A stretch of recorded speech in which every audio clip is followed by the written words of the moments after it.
一千来。哦，吃完早点。吃不吃？吃不吃？10多块钱一个。可能。要10多块钱。哎。不加毛子吗？不加肉啊？加。哦。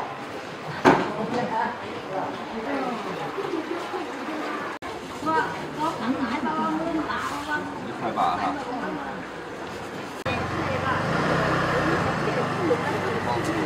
多少你10块，你拿我10块，我买的。3斤1。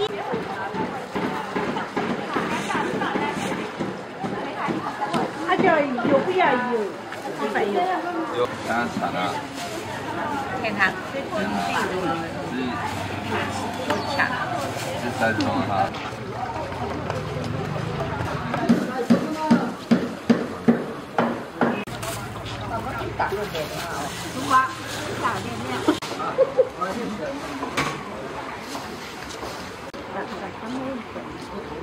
就是大家我蹦。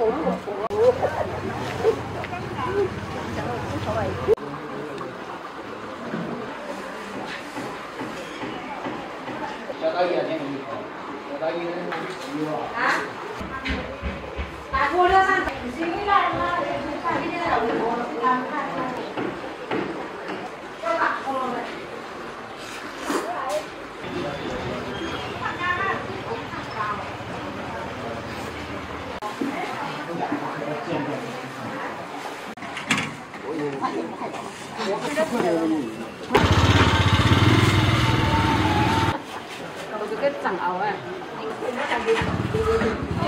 订单做了，然后想烘焙的话，烘焙成豆子。今天晒得开的话，明天、后天。后天开始。我想要做这样。啊。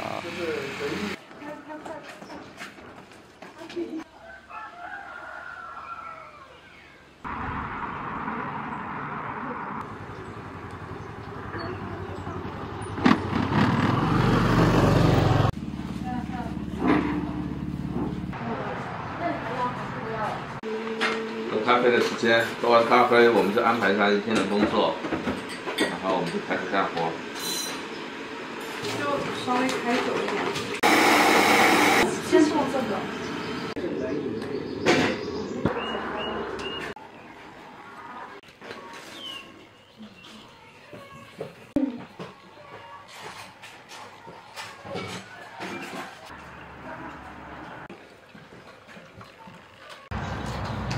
待会儿小李，我们把那个消一下毒，我们把那个红酒桶里面的再搅动一次，然后把所有的盖子密封起来。然后我们再先把那个所有的药材加的咖啡翻动一次。然后阿婷打扫一下卫生。厨房的话交给小李。哦。厨房也打扫一下卫生。对，然后我们把这些基础干完以后呢，我们烘一下豆子，教一下你们烘焙，然后再把今天的订单做一下。然后中午吃完饭以后呢，我们就上山。看看采一些咖啡果。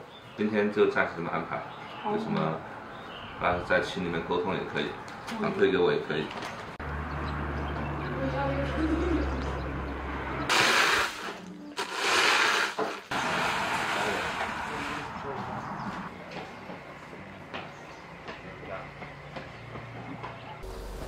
搅动一下，我打开盖子，每一个都搅动一下。现在我们再给咖啡浆果发酵的咖啡浆果搅动一下，然后开始给它一个厌氧的发酵。这款豆子呢是我们一款红酒日晒的处理，主要是给日本这边定制的。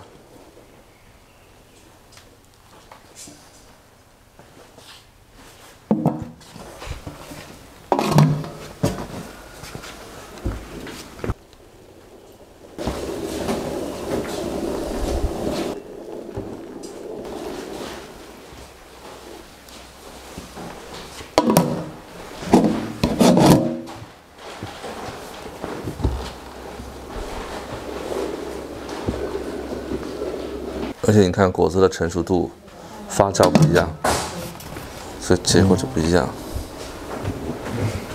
糖分高的呢，那它肯定是更活跃一些。哦，像刚刚那一桶就是糖分会比较高一点。嗯，我们是要把它密封做一个厌氧的发酵。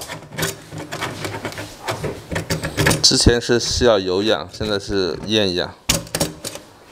待会儿会加一个排气阀在上面，里面的氧气排出来，空气进不去。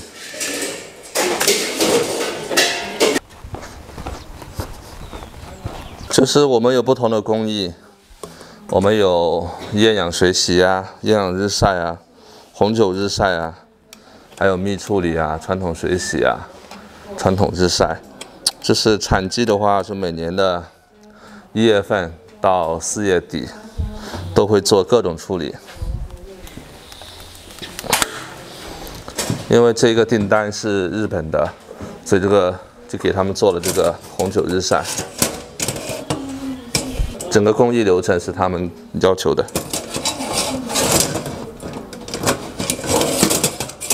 我有台湾，还有韩国。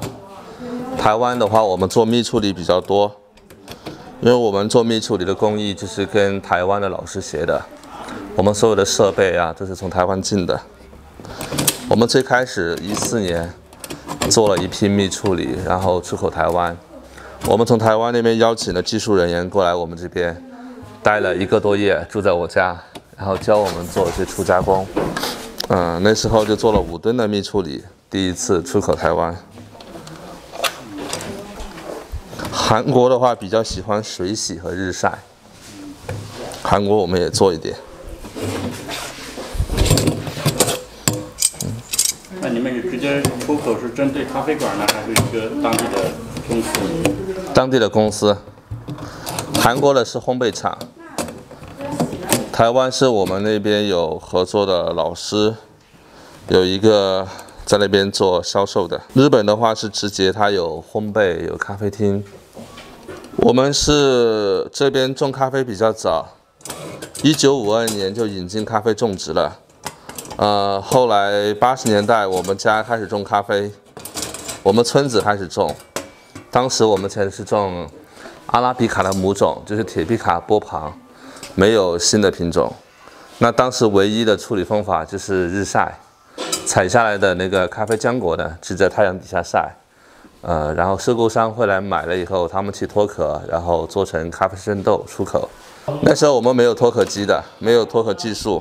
快到90年代、80年代末的时候，他们引进来了一些脱壳机，然后就开始收购商来教我们做那个水洗处理。所以到现在为止，大多数农户做的都是水洗。用水洗呢，是它比较容易保存。它的风险比较小一些，而且它的那个均匀度要好一些。水洗和日晒在价格上是有差距的，这几年日晒比较好卖，因为日晒的话它的周期比较长，它风险也比较高，它的风味辨识度也比较高，所以这几年日晒会比较好卖。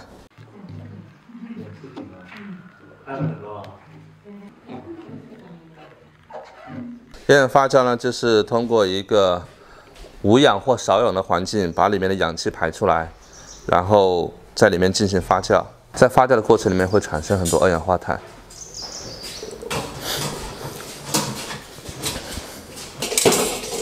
今天的工作量也比较大，要处理咖啡，这是尾声了，最后一批了，做完就没有了。我们从1月份开始做到4月底。现在的话，我们整个这边的话，工作环境是比较差一点，因为我们这边场地有限，所以整个规划也不合理，所以操作起来是比较费人工、费时的。在村子里面创业，政府会不会给予一定的帮助或者支持？目前是还没有帮助到，可能我们做的太小了。别的人可能会有，我们目前还没有。但是政府是很鼓励返乡创业。第一，我们会找很多人工，提供就业机会。第二个，你看我们这边有很多义工啊，就是外来在我们这边来学习或观光的，他们在这边村子里面也会带来一些消费啊。还有我们因为做精品，所以我们的要求的会更高一些。当然，我们给农户的价格就比市场价高很多，也会给农户带来增收啊。我们计划做一个标准的处理厂。可能不大，但是整个规划都比较合理，都比较省人工。比如说咖啡浆果下来以后，会有一个浮显，浮显以后有一个专门的发酵坊，发酵坊以后再把它拿出来晾晒，就整个过程就是比较标准化的。这样的话，我们就可以做定制的一个生产。因为很多咖啡厅，如果它很多行斗师找到原产地，如果大家的风味都一样，它的咖啡厅没有优势。以后我们在想为更多的一些小型的咖啡厅、中小型的咖啡厅量身打造属于他们自己风味的咖啡豆，这样他们也有优势。那我们提前也可以收获订单，就把原产地直接对到市场端。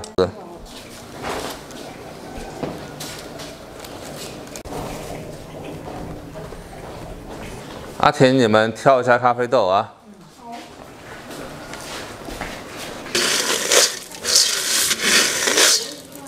那是我们发酵过的咖啡浆果，刚刚我们在做的处理，这是已经晾干后的一个状态。现在我们要去掉这个果皮和羊脂皮，变成咖啡的生豆。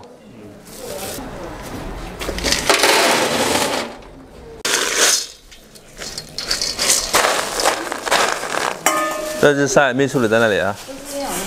对。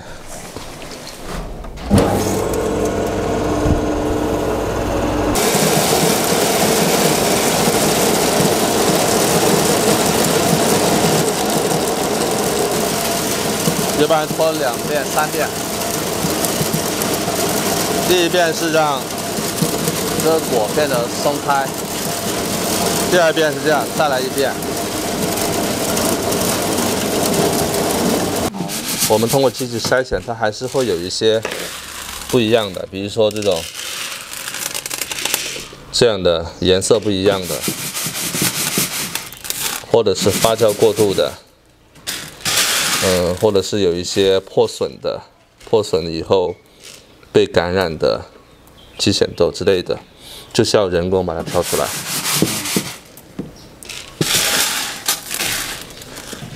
那挑出来这种豆子怎么处理？扔掉吗？放这里，咖啡全身都是宝。我们常喝的速溶咖啡就是这个原料做的了，所以速溶咖啡还是少喝。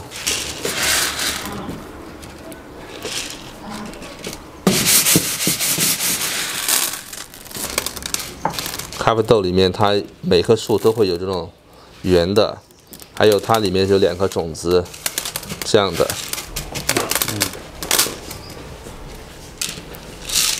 所以，我们行业里面有的人称这种为公豆，这种为母豆。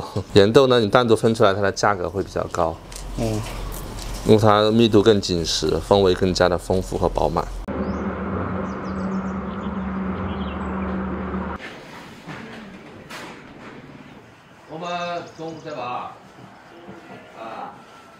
我们的2楼呢是义工们居住的地方，有4个房间。还有呢，就是我们会把一些咖啡晒得半干的，比如说它水分到15的时候，我们会拿上楼上来把它铺开，让它慢慢阴干。在咖啡的过程里面，每一个环节很重要，都会影响它的风味。干燥也是一样，如果你发酵得好，浆果也采得好，如果你晾晒不好了，很容易坏，所以风险也比较高。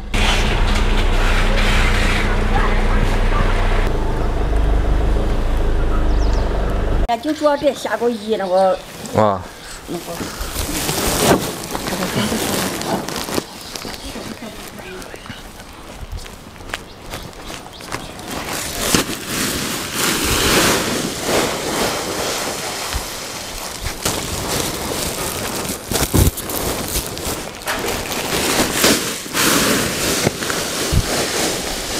以前我们小时候只是种咖啡不喝咖啡的。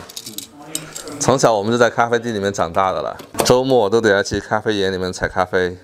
我记得小时候喝咖啡的时候是，我们还小学读3、4年级的时候，那时候咖啡滞销卖不掉，没人收购，不像大米和薏米我们可以吃，那咖啡呢卖不掉，就放在仓库里面，然后我们就携着那个外面的国外的人喝咖啡，所以当时的父母啊就会把咖啡拿去石磨里面磨，脱掉杨枝壳，然后在铁锅里面炒，炒完以后呢就又拿去石磨里面磨，磨完以后用纱布把它一个裹起来，丢到一个大的，我们每家都有那个柴火烧的那个烧水壶，丢到里面去煮。然后就放一些白砂糖给我们，一人给我们做一杯，然后我们的到学校的饮料就是咖啡了。几岁开始？我们读小学啊，读小学3、4年级就开始喝了。那会儿可以吗？但是也不会喝，就是比较稀奇，因为根本没钱买一些零食啊，所以父母就那样做了。我们村好多了，我们同级的，比我们大、比我们小的，一人拿一壶咖啡。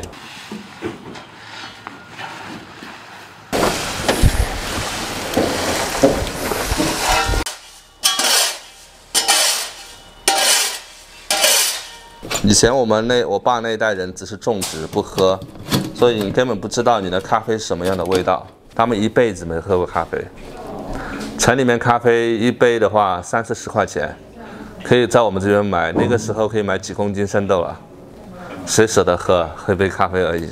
所以他们种了一辈子咖啡，没喝过咖啡。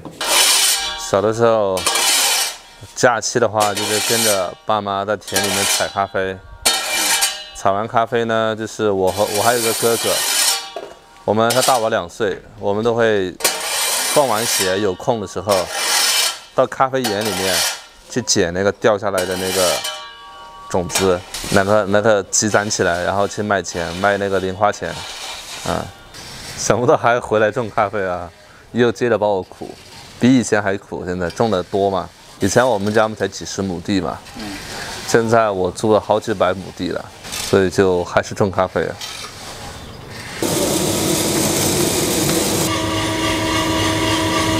所以软件它会把这些数据都会记录下来，更准一些。现在已经越来越先进了，很多好的机器它都已经帮你算好了，所以你要找到一个豆子适合它的烘焙节奏。19，对，差不多我们就要20。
我叫燕永娇，出生在宝山陆江坝崇岗村。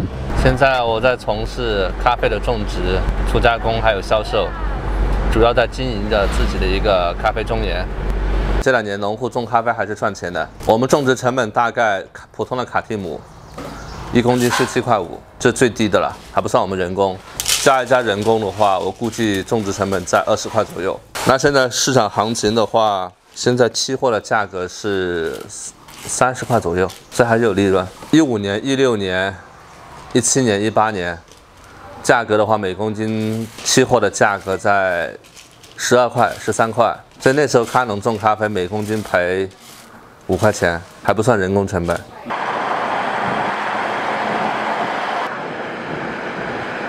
这条路呢叫六曼公路，我们右手边的山脉呢就是高黎公山山脉。怒江两岸呢有很多肥沃的土地，可以种香蕉啊、水稻啊，还有咖啡啊，凡是亚热带的经济作物都可以做。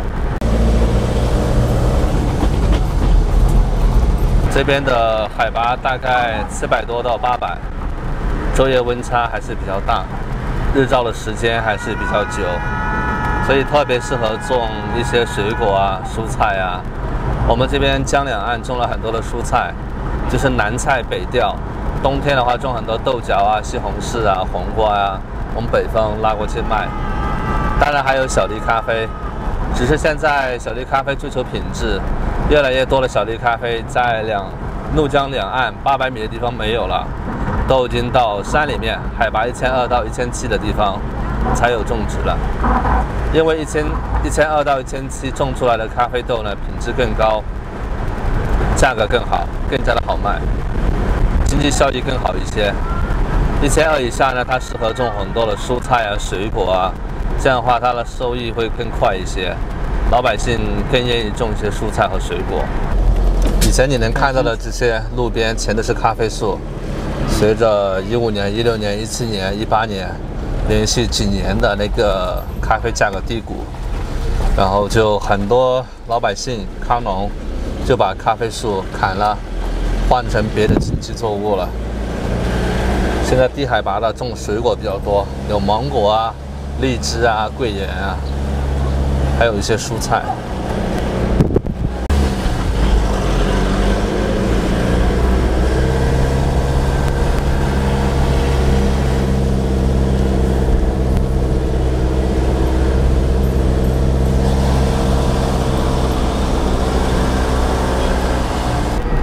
小时候嘛，从小也是在农村家庭长大，也是读过书也不容易的。父母总是教导我们，好好学习，以后就可以到城里面去生活，不用在农村，这样受苦了。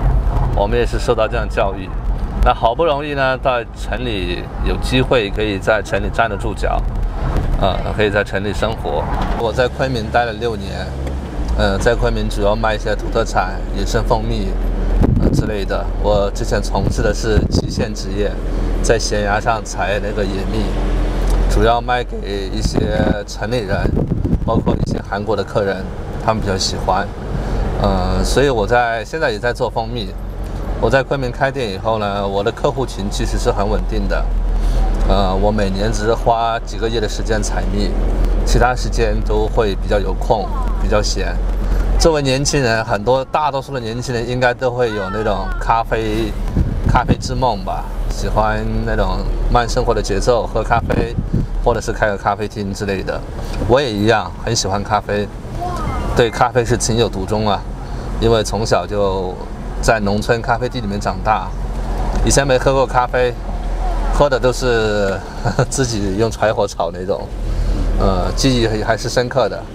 当我到大城市里面，到很多连锁咖啡店里面，还有很多咖啡厅里面，喝到了咖啡确实是好喝，慢慢也喜欢咖啡，每天也去喝咖啡。所以我们家呢，有一年就是咖啡卖不掉，就滞销了。但是我回来拿了生豆到别的地方去炒一炒，把它做成一个袋装的，在我的店里卖，还挺好卖的。然后因为卖野生蜂蜜，我有接触到一些台湾的呀，还有那个韩国的客人，他们喝了我们的咖啡觉得很不错，但是有更多提升的空间。机缘巧合下认识了一个台湾做精品咖啡的，他呢就跟我来到我们这边，看了我们的咖啡地，看了我们的初加工的，看了我们的豆子。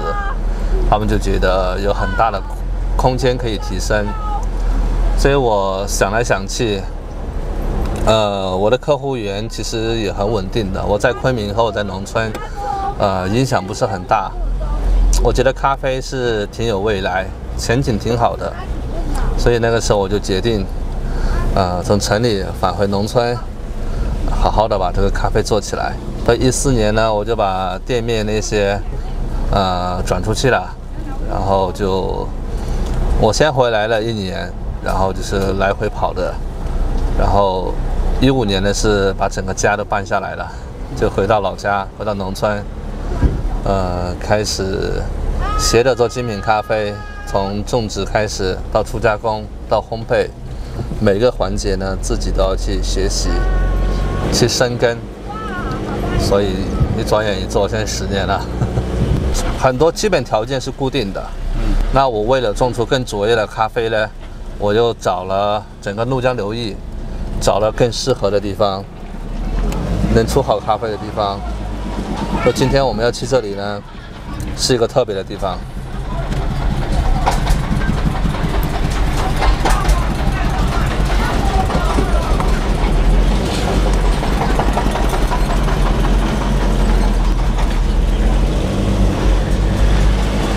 路况会比较艰难，也比较野。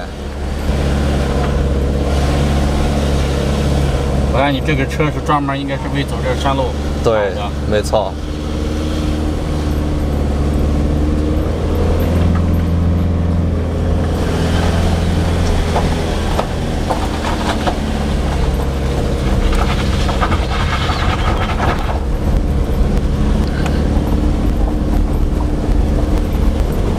因为我爸妈他们对我的决定是刚开始是挺反对的，能在城里就尽量不要在农村。他们种了一辈子咖啡，从事了一辈子农业，他们依然摆脱不了贫困的这样的命运，所以好不容易能够到城里面去生活，就很反对我回来。我觉得当时我就一直在跟他们沟通，我觉得我的想法跟你们以前不一样。我既然回来做农业，我肯定是不是按以前你们传统的农业来做。我觉得我就跟他们沟通咖啡的市场啊，外面的一些情况啊，一杯咖啡可以卖多少钱啊，我们的问题出在哪里？为什么我们咖啡这么便宜？为什么卖不动？但是外面市场却这么大？最终我的坚持，爸妈呢也同意了。前面就是高黎贡山山脉了。茂密的原始森林，我们山上面还有一个古老的村寨，傈僳族的古村寨。山洼里面呢有变色温泉，非常漂亮。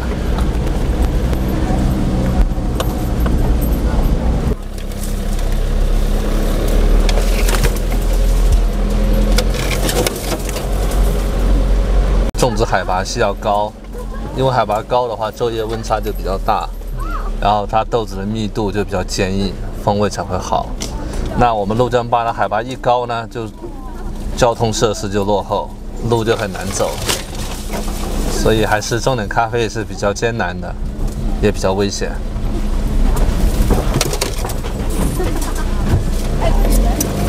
坡度太陡。对，高黎贡山山脉嘛。所以平的地方很少的，都是坡地。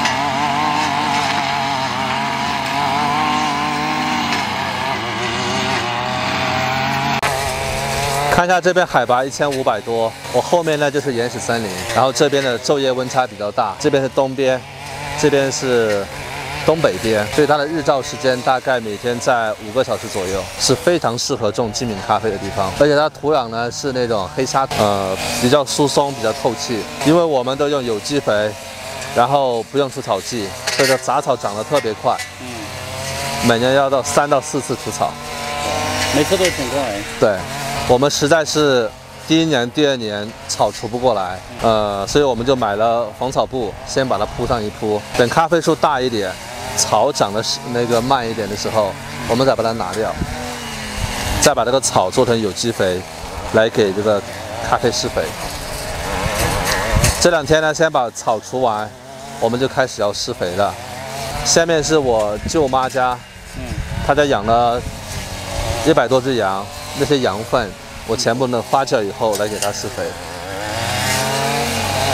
我们20年在寻找种子，21年拿到了种子，培育了1年，22年5月份种下去的，23、24刚好2年的时间，2年时间其实它的长势还是不错的。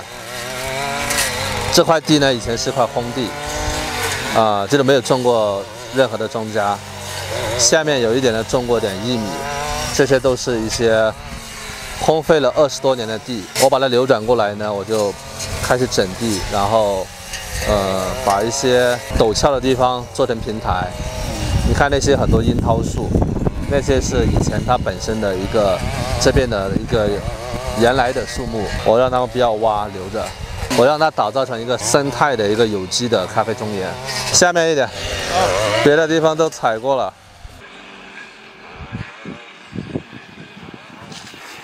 很甜的这个。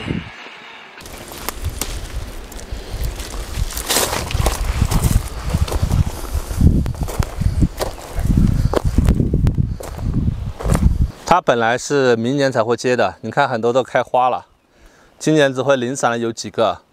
这样的话，我们只是用来做一下杯测，它的风味怎么样，然后多余的就用来做那个种子培育做种苗。很多咖啡都已经下树了，但是这个还有一些，这边海拔比较高，每次到大山里面来就感觉很释放，心里面就很舒畅。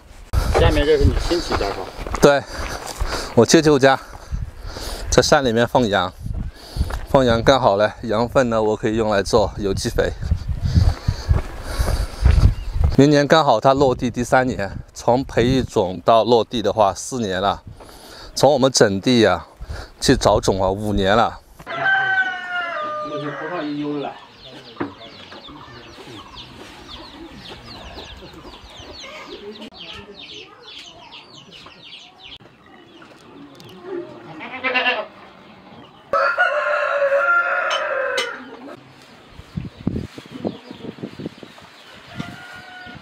干了没？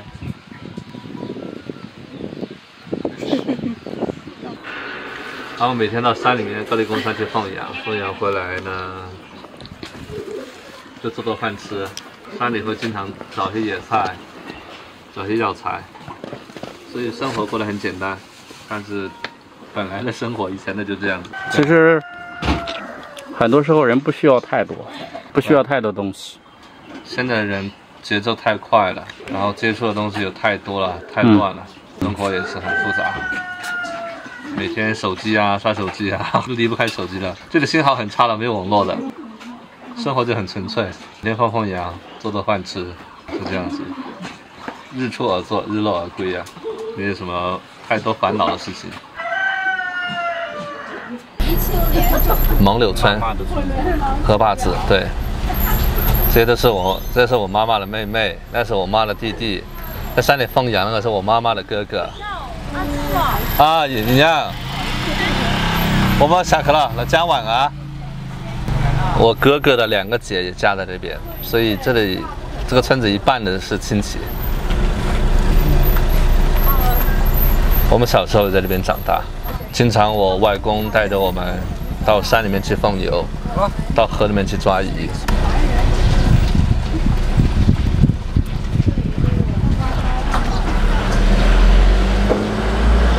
15年到18年，其实我们也走过一个非常的低谷，非常艰难。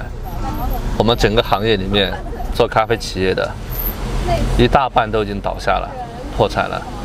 我们也是很艰难，这几年就好很多。我觉得咖啡呢，最本质它就是回归一个饮品，把那些外包装去掉，把那些文化去掉，就好像一个水果一样。它好不好吃，取决于它的品种、它的种植、田间管理。大家分辨一个水果好不好吃就很容易，但是分辨一杯咖啡好不好喝就很难。但是我觉得未来，大家都会回归这个本质。我觉得好喝的咖啡，大家都会懂。像好吃的水果一样，它就是一个好喝，大家都能够接受、大众化的一个饮品。我就觉得像西方的一样，或者是一些发达国家一样，他每天喝咖啡，这是一个日常的生活方式而已。去掉那些包装啊、宣传啊，或者是品牌的打造啊，我觉得一杯好咖啡是种出来的。所以我们就扎根在源头，从品种改良、有机种植、田间管理到初加工到烘焙，为什么自己都要做？每个环节自己都能这样的用心，就想要能够做出一杯很纯粹的好咖啡，让大家喝了以后都觉得这是好咖啡。好咖啡真的是不苦不涩的，让人喝了以后是有愉悦感的，是舒服的，是健康的，不会喝了以后心悸心慌的。就想做一个健康的好咖啡，呈现给更多的消费者，以这样的一个理念，回归这样的田间，回归这样的自然农业、有机种植。